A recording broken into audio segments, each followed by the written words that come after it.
AC ज्यादा harmful होती है, ज्यादा डेंजरस होती है या डीसी? हमारे घर पे लगभग हम जो यूज करते हैं वो 120 से 240 वोल्ट के बीच में आती है। इस रेंज के बीच में ज्यादा हार्मफुल होती है एसी करंट। तो मैं 3 रीजन बता सकता हूं क्यों। एसी और डीसी को एक बार कंपेयर करके देखते हैं। वैसे यहाँ पे किसी को इलेक्ट्रिक शॉक लगा अच्छा खासा? मेरे को लगा है, मैं बता दूं। सबने एक्सटेंशन देखी जिसमें बहुत सारे स्विच लगाते हैं? यहाँ पे उसके देखा वो गोल सा होता है, जैसे घूम भी जाता है, उसके अंदर बहुत सारे स्विच लगे थे और मेरे को जीरो आइडिया था कि ये जो ऊपर लगा हुआ है ना घुमाने वाला, ये निकल भी जाता है। तो इसके नीचे वायर्स होती हैं बहुत सारी, कॉपर एक्सेक्ट दिख रहा होता है इसके नीचे लगा हुआ। तो मेरे मम्मी ने कहा कि वॉशिंग मशीन शायद अटैच थी इसके साथ, तो उन्होंने कहा कि स्विच को निकाल दे, काम हो गया उसका। अब होल की बात है और उसमें पानी गिरा हुआ है, घर में कोई चप्पल भी नहीं पहनता, तो मैं निकला आराम से इसको लेने के लिए। तो मैंने ना ऐसे स्विच को पकड़ा, उठाया, स्विच इस पे लगा हुआ था ना, तो ये बाहर आ गया ऊपर के प्लास्टिक का।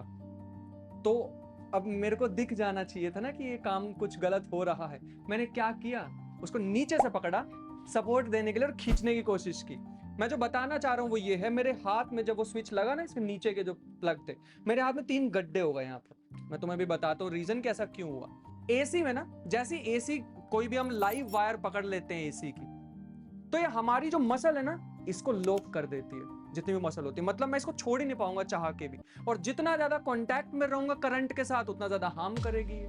दूसरी चीज, जैसे ही मैं इसको पकड़ लूंगा एसी की लाइव वायर को, तो ये ना हमारे जो हार्ट की जो रिदम होती है, 1 मिनट में 72 times on an average beat करता है, बट जो उसकी रिदम होती है उसको बिगाड़ देता है। अलग ही तरह से वाइब्रेट करना स्टार्ट हो जाता है हमारा हार्ट, जिसकी वजह से जो ब्लड का फ्लो होता है वो बिगड़ जाता है और डेथ होने के पूरे पूरे चांसेस होते हैं एसी करंट की वजह से। और मैं बात कर रहा हूँ लगभग 50 मिली एम्पियर के आसपास। इतनी कम करंट से भी बहुत ज्यादा फर्क पड़ जाता है, डेथ की सिचुएशन आ जाती है। दो, लेकिन ऑन दी अदर हैंड अगर हम डीसी की बात करें, तो डीसी में क्या होता है, तुमने ऐसा देखा होगा कभी, किसी को इलेक्ट्रिक शॉक लगा और एकदम झटका लगता है और पीछे हो जाते हैं, वो डीसी होती है। डीसी क्योंकि एकदम आ रही है ना, डायरेक्ट करंट है, तो एकदम झटका लगेगा, उससे भी चोट लगेगी लेकिन एटलीस्ट जान नहीं जाती है। ये फर्क होता है। और तीसरा, बर्न भी हो जाती है बॉडी उससे।